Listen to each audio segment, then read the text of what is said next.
كل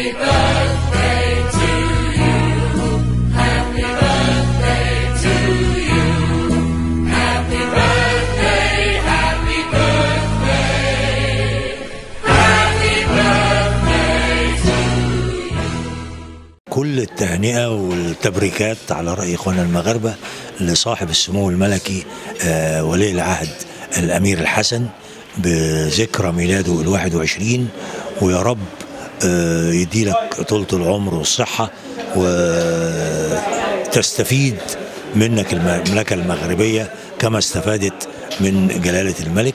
ويا رب نلتقي دائما على أرض المغرب العظيمة في وجود جلالتكم، وانتم تتمتعوا بكل الصحة والعافية، وكل سنة وحضرتك طيب. بمناسبة عيد ميلاد صاحب السمو الملكي الأمير المحبوب مولاي الحسن، كنقدم له أحر التهاني والتبريكات بهذه المناسبة، وكنتمنى له الصحة والعافية وطولة العمر.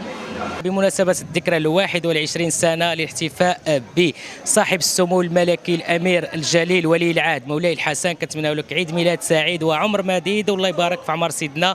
طبعا جميع الشعب المغربي من طنجة للقرقارات كيحتفل بهذه الذكرى الرائعة على كل قلوب المغاربة من شمال المملكة إلى جنوبها ومن غربها إلى شرقها، وكنباركوا جميع الأسرة العلوية بهذه المناسبة، مناسبة الذكرى 21 من ميلاد ولي العهد الأمير الجليل مولاي الحسن. كل التهاني والحب والتقدير لمولاي الحسن بمناسبة عيد ميلاده، وكل الحب والتقدير والتهاني للشعب المغربي الحبيب الشقيق بمناسبة عيد ميلاد مولانا الحسن، وموفور الصحة والخير والسعادة لمولانا محمد السادس.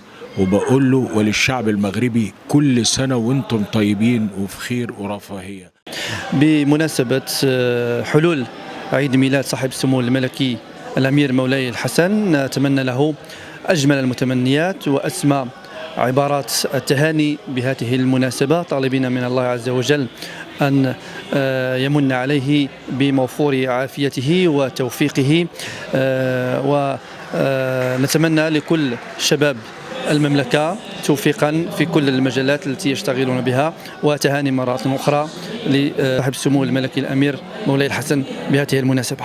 بمناسبة عيد ميلاد صاحب السمو الأمير مولاي الحسن، فانفار زرياب مجموعة زرياب كتمنى له عمر مديد ومزيد من العطاء إن شاء الله، وكتمنى له عيد ميلاد سعيد. بمناسبة عيد ميلاد صاحب السمو الأمير مولاي الحسن، كنقدم التهاني والتبريكات وبكل ما تمنى إن شاء الله بالصحة والسلامة وطول العمر.